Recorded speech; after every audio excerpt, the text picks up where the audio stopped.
Hi, friends. We are on the last lesson in our math book, which is pretty incredible. It is lesson 33, session 1, on page 739. So it is talking about partitioning shapes into parts with equal areas. So what that means is fractions. So here I have a shape.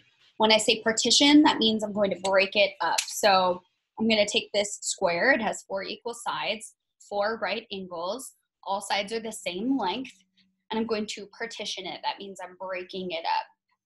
So here I folded it into half for you, and you can see that I've broken it up. So that's all that it means. It's a fancy word for breaking it into different pieces.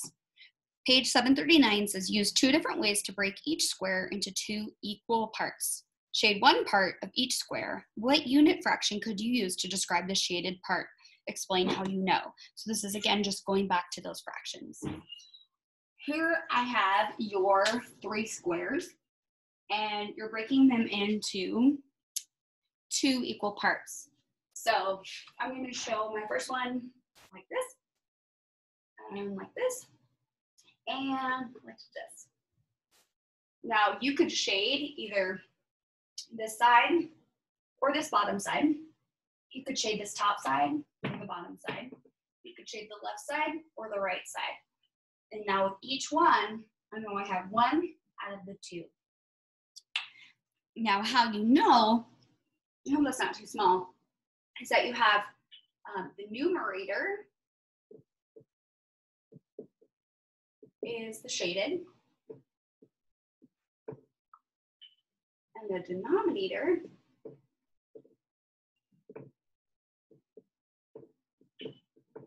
is the parts in the whole.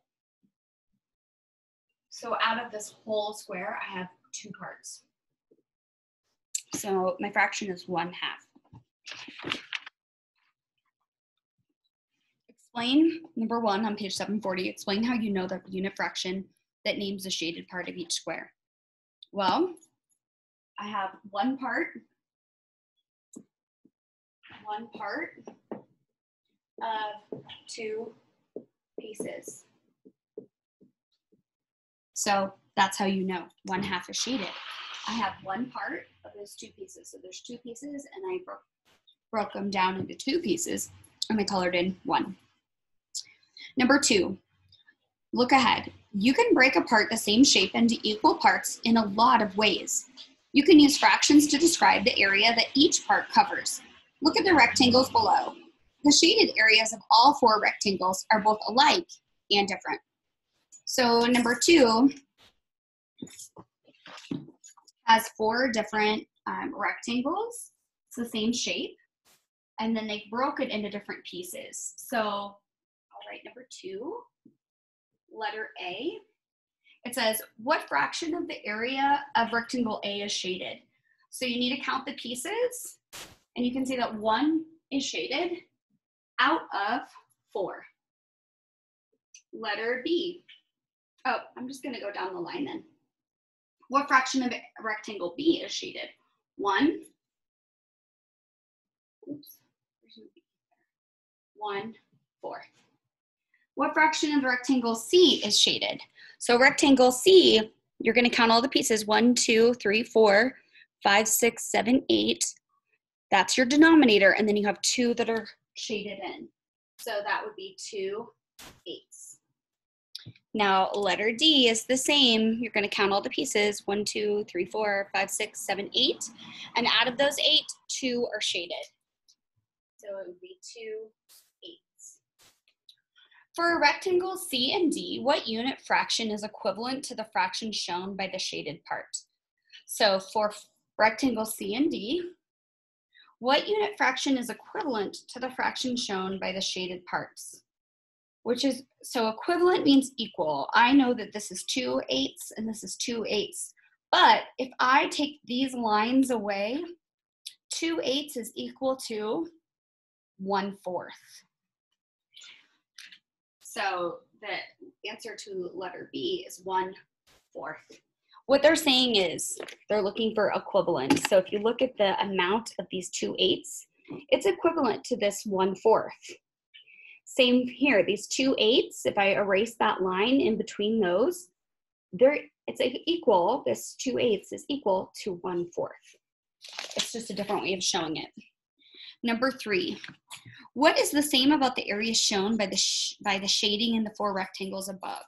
What is different? So in those, they have all shaded in.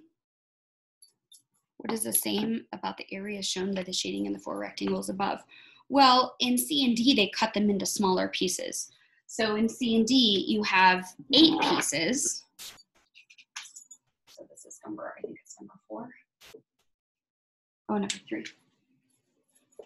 So number 3, A and B have 4 parts with 1 shaded, and C and D have 8 parts with 2 shaded. So one just broke it into more pieces. So if I have a candy bar and I break it down into 8 pieces, here I'm doing 1, 2, 3, I have 4 pieces, but here I have more pieces. This 1/4 is equal to 2/8. It's the same thing. Just one has more pieces. I broke it down into smaller bits. The next page is your green. It's practicing, and it has all those examples. It says, think about what you know about fractions and shapes. Fill in each box. Use words, pictures, numbers. Show as many ideas as you can. So unit fraction is one of those. So for this, you could write out any unit fraction that you wanted. You could do 1/4, 1/8, 1 part of the whole. So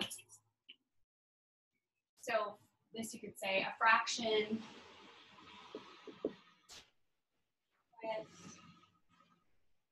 a numerator of 1, you could say 1/4, 1/8, okay? Those are all the different ways that you could write in those examples. You could also draw pictures. This is 1 of the 4ths. This is 1 of the halves. That's a unit fraction. Number 2, look at the rectangle below. What unit fraction names the shaded part of the rectangle? Well, you're going to count up all the pieces. There's 8, and 1 of those is shaded in. So your answer is 1/8.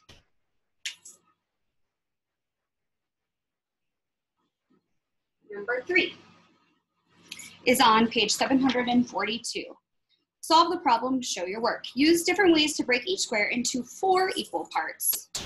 Shade 1 part of each square. What unit fraction could you use to describe the shaded part? Explain how you know. So this is the same, but instead of 2 pieces, we're going to break it into 4. So I'm going to do this, this, and then I'll do 1, 2, 3. So for this, again, you're going to shade in 1 out of those 4 pieces.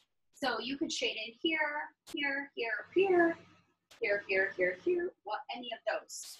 And then it says number 4 is just to check your answer. So what you're going to do is do another one. So if for number 3, you shade in this one.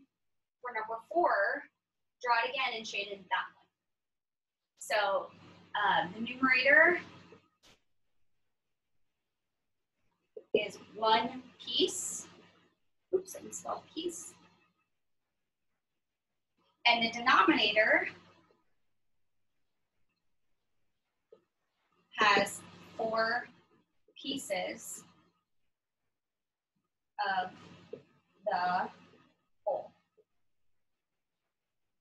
Okay, so 3 and 4, you're just comparing and sharing your work and just seeing if it's right in those pieces. So anyway, watch this again and again if you need. Thanks, guys. Good job.